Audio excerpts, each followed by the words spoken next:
Le collectif anti-bassine qui a donc appelé à manifester à Sainte-Soline, cette petite commune dans les Deux-Sèvres, pour entraver le chantier d'aménagement d'une réserve d'eau de 650 000 mètres cubes. Les militants continuent de converger en nombre, 4 à 5 000. La préfecture a interdit ce rassemblement et Mathieu Devez est sur place pour CNews. Quelle est la situation, Mathieu? Apparemment un peu tendue. Et oui, nous sommes au point de blocage, les manifestants ne progressent plus, la bassine se trouve à quelques centaines de mètres, mais impossible d'y accéder. Vous voyez cette muraille de gendarmes qui se dresse devant les manifestants et donc forcément les tensions s'intensifient. D'un côté les tirs de mortier des manifestants les plus virulents et du gaz lacrymogène utilisé par les forces de l'ordre pour les contenir.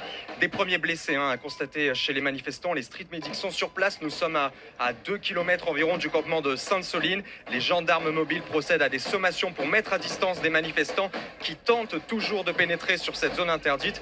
Et puis on a vu d'autres manifestants constituer des barricades, mettre le feu à des poubelles situées au pied des résidences. Les habitants sont donc sortis stupéfaits, constater les dégâts. Et là, l'un des manifestants vêtu de noir, cagoulé, agitait fièrement des bâtons. Il avait l'air de motiver ses troupes.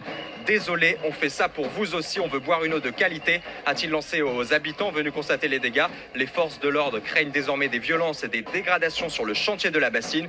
Mais vous l'avez compris, impossible d'y accéder pour l'instant.